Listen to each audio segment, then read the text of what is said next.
Yes, അപ്പൊ നമുക്ക് ഈ നിലമ്പൂർ ഉപതെരഞ്ഞെടുപ്പ് വിശേഷങ്ങളൊക്കെ എന്താണ് അഭിലാഷ്? അപ്പോൾ ഈ ലീഗ് യോഗമൊക്കെ ഇന്നുണ്ട്. ഈ KC വേണുഗോപാലൊക്കെ കുറച്ച് കൂടിയാലോചനകളൊക്കെ ഉണ്ടെന്ന് കേൾക്കുന്നു. അപ്പോൾ ഈ സ്ഥാനാർത്ഥിയൊക്കെ ആരായിരിക്കുമെന്നൊരു ചർച്ച ഭയങ്കരമായി നടക്കുന്നുണ്ടല്ലോ. തീർച്ചയായിട്ടും UDF സംബന്ധിച്ച് ഏറ്റവും പ്രധാനപ്പെട്ട ഒരു ഉപതെരഞ്ഞെടുപ്പാണ് നിലമ്പൂർ എന്നുള്ളത്. അവിടെ ജയിക്കുന്നതിൽ കുറഞ്ഞ യാതൊന്നും അവർ പരിഗണിക്കുന്നതുമില്ല. അതുകൊണ്ട് തന്നെ അവിടെ നല്ലൊരു സ്ഥാനാർത്ഥിയെ കൊണ്ടുവരാനുള്ള നീക്കം തന്നെയാണ് അവരുടെ ഭാഗത്ത് വരുന്നത്. VS ജോയിയുടെ പേരും അതോടൊപ്പം തന്നെ ആര്യാടൻ ഷൗക്കത്തിൻ്റെ പേരുമൊക്കെ അവിടെ നിലവിലുണ്ട്. ഏതായാലും മുസ്ലിം ലീഗ് ഒരു പടി കൂടി കടന്നുകൊണ്ട് തെരഞ്ഞെടുപ്പ് പ്രചാരണം എന്നുള്ള നിലയിലേക്ക് തന്നെ കാര്യങ്ങൾ കൊണ്ടുപോകുന്നു എന്നുള്ളതാണ്. കാരണം അവർക്ക് കൃത്യമായി അറിയാം ഈ തെരഞ്ഞെടുപ്പിൽ ജയിക്കേണ്ടതുണ്ട്. അതുകൊണ്ട് തന്നെ ഇന്ന് സാദിഖ് അലി തങ്ങളും അതോടൊപ്പം തന്നെ PK കുഞ്ഞാലിക്കുട്ടി അടക്കമുള്ള നേതാക്കൾ പങ്കെടുക്കുന്ന ഒരു ജാഗ്രതാ സംഗമം നിലമ്പൂരിൽ ചേരുന്നു എന്നതാണ്. കാരണം തെരഞ്ഞെടുപ്പിന് അവരുടെ അണികളെ സജ്ജമാക്കുക, എത്രത്തോളം ഈ തെരഞ്ഞെടുപ്പ് പ്രചാരണത്തിൽ മുന്നോട്ട് പോകാൻ കഴിയും, അതായത് ഇതിൻ്റെ വിജ്ഞാപനം വന്നിട്ടില്ല, അതിനു മുമ്പ് തന്നെ അവരുടെ അണികളെ ഉയർത്തിക്കൊണ്ടുവരാനും പ്രചാരണ രംഗത്ത് സജീവമാക്കി നിർത്താനുള്ള ശ്രമമാണ് അവരുടെ ഭാഗത്ത് നടക്കുന്നത്. അതിൻ്റെ അടിസ്ഥാനത്തിൽ തന്നെയാണ് അവർ UDF തന്നെ ഏറ്റവും മുൻപിട്ടിറങ്ങി അവർ തെരഞ്ഞെടുപ്പ് പ്രചാരണത്തിലേക്ക് തന്നെ പോകുന്നു എന്ന് വേണം കരുതാൻ. ഏതായാലും അതോടൊപ്പം തന്നെ ആര്യാടൻ ഷൗക്കത്തിൻ്റെ പേരിന് ഒരു മുൻതൂക്കമുണ്ട് എന്നാണ് ഇപ്പോൾ നമുക്ക് മനസ്സിലാക്കാൻ കഴിയുന്നത്. കാരണം ഇന്നലെ കോഴിക്കോട് DCC ഓഫീസിൻ്റെ ഉദ്ഘാടനമായിരുന്നു. അതിനോടനുബന്ധിച്ച് തന്നെ KC വേണുഗോപാൽ അടക്കമുള്ള സംസ്ഥാനത്തെ മറ്റു മുതിർന്ന നേതാക്കളൊക്കെ കോഴിക്കോട്ടുണ്ടായിരുന്നു. അവർ കൂടിയാലോചനകൾ നടത്തിയിട്ടുണ്ട്.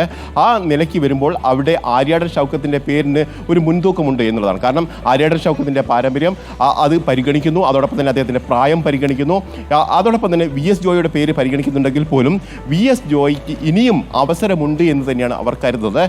ഏതായാലും ആര്യാടൻ ഷൗക്കത്തിലേക്ക് വരികയാണെങ്കിൽ UDF സംബന്ധിച്ച് ഏറ്റവും ശുഭകരമായി തന്നെ മുന്നോട്ട് കൊണ്ടുപോകാൻ കഴിയുമെന്നതാണ്. കാരണം ആര്യാടൻ ഷൗക്കത്തിൻ്റെ സ്ഥാനാർത്ഥിത്വം പ്രഖ്യാപിച്ചില്ലെങ്കിൽ അദ്ദേഹം മറുഭാഗത്തേക്ക് പോകുമെന്നുള്ള അഭ്യൂഹങ്ങൾ നേരത്തെ തന്നെ പ്രചരിച്ചിരുന്നു. പക്ഷേ അത് അദ്ദേഹം തീർത്തും തള്ളുകയും ചെയ്തു. കാരണം തനിക്കൊരു പാരമ്പര്യമുണ്ട്, കോൺഗ്രസിൻ്റെ പാരമ്പര്യമാണ്. അതോടൊപ്പം തന്നെ കോൺഗ്രസിൻ്റെ സ്ഥാനാർത്ഥി ആരാണെങ്കിലും നിലമ്പൂരിൽ ജയിക്കുമെന്നുള്ള കാര്യം കൂടി അദ്ദേഹം പറഞ്ഞിരുന്നു. ഏതായാലും അത്തരം അഭ്യൂഹങ്ങൾക്കൊന്നും അടിസ്ഥാനമില്ല എന്ന് തന്നെയാണ് പറയുന്നത്. ഏതായാലും ആര്യാടൻ ഷൗക്കത്തിൻ്റെ പേരിലേക്ക് തന്നെ ഇപ്പോൾ കോൺഗ്രസ് പോകുന്നു എന്നാണ് നമുക്ക് മനസ്സിലാക്കാൻ കഴിയുന്നത്.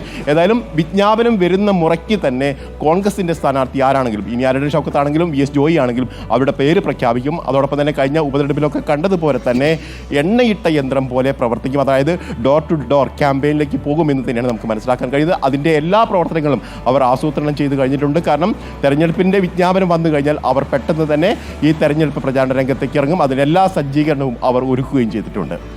ഓക്കെ, മറ്റൊരു വിവാദം, മറ്റൊരു വാർത്ത. നൈപുണ്യ വികസന കേന്ദ്രത്തിന് RSS നേതാവിന്റെ പേര് നൽകിയതിൽ വിവാദം തുടരുകയാണ്.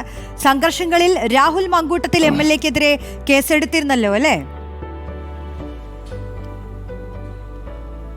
തീർച്ചയായിട്ടും അതൊരു പ്രധാനപ്പെട്ട വിഷയമാണ്. കാരണം രാഷ്ട്രീയമായി തന്നെ ഏറ്റെടുത്തുകൊണ്ട് തന്നെ അത്തരത്തിൽ മുന്നോട്ട് കൊണ്ടുപോകാൻ തന്നെയാണ് കോൺഗ്രസ് പാർട്ടിയുടെ നീക്കം. കാരണം നൈപുണ്യ വികസന കേന്ദ്രത്തിന് ഹെഡ്ഗേവാറിൻ്റെ പേരിടാനുള്ള ഒരു നീക്കത്തെ അവർ ശക്തമായി എതിർക്കുന്നു. നേരത്തെ അതിലെ തറക്കല്ലിടൽ കർമ്മവുമായി ബന്ധപ്പെട്ട് അവർ വലിയ തരത്തിലുള്ള പ്രതിഷേധം നടത്തിയിരുന്നു. അതോടൊപ്പം തന്നെ നഗരസഭയിലേക്ക് ഇരച്ചു കയറുന്ന ഒരു സാഹചര്യം ഉണ്ടായിരുന്നു.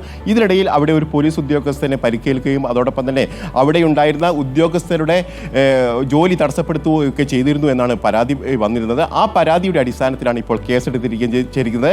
രാഹുൽ മാങ്കൂട്ടത്തിനെതിരെയും അതോടൊപ്പം തന്നെ കണ്ടാൽ അറിയുന്ന ചിലർക്കെതിരെയുമാണ് ഇപ്പോൾ കേസെടുത്തിരിക്കുന്നത്. നമ്മൾ സ്വാഭാവികമായി അറിയാം. കാരണം ജോലി തടസ്സപ്പെടുത്തുകയും ചെയ്തിട്ടുണ്ടെങ്കിലും അതോടൊപ്പം തന്നെ ഇത്തരത്തിൽ പോലീസുകാരനെ ആക്രമിച്ച് പരിക്കേൽപ്പിക്കുകയൊക്കെ ചെയ്തിട്ടുണ്ടെങ്കിൽ അത് ജാമ്യമില്ലാ വകുപ്പ് തന്നെയായിരിക്കും. പക്ഷേ പോലീസ് ഇക്കാര്യത്തിൽ എന്ത് നടപടി എടുക്കുമെന്നുള്ളതാണ്. പ്രധാനമായും സംഘപരിവാറിനെതിരെയുള്ള ഒരു യുദ്ധ പ്രഖ്യാപനം കൂടിയാണ് അവിടെ നടന്നത്. അവിടെ കോൺഗ്രസ് മാത്രമായിരുന്നില്ല, യൂത്ത് കോൺഗ്രസ് മാത്രമായിരുന്നില്ല, DYFI അടക്കമുള്ള സംഘടനകളും അതിനെതിരായി വന്നിരുന്നു. അതുകൊണ്ട് തന്നെ ഇതൊരു രാഷ്ട്രീയമായുള്ള ഒരു പോരാട്ടം തന്നെയാണ്. കാരണം കാവ്യവൽക്കരണത്തിനെതിരെയുള്ള ശക്തമായ ഒരു നിലപാട് തന്നെയാണ് അവരുടെ ഭാഗത്ത് വരികയും ചെയ്തത്. അതുകൊണ്ട് തന്നെ ഈ കേസുമായി ബന്ധപ്പെട്ട് എന്തൊക്കെ തുടർ നടപടികളായിരിക്കും എടുക്കുക എന്നുള്ളതും പ്രധാനപ്പെട്ട കാര്യമാണ്. കാരണം കോൺഗ്രസും ഇത് രാഷ്ട്രീയമായി തന്നെ ഏറ്റെടുത്തുകൊണ്ട് മുന്നോട്ട് പോകുന്ന ഒരു സാഹചര്യത്തിൽ സംസ്ഥാന സർക്കാരിൻ്റെ നിലപാട് പ്രധാനപ്പെട്ടതാണ്. പോലീസ് എടുക്കുന്ന തീരുമാനവും പ്രധാനപ്പെട്ടത് തന്നെയായിരിക്കും.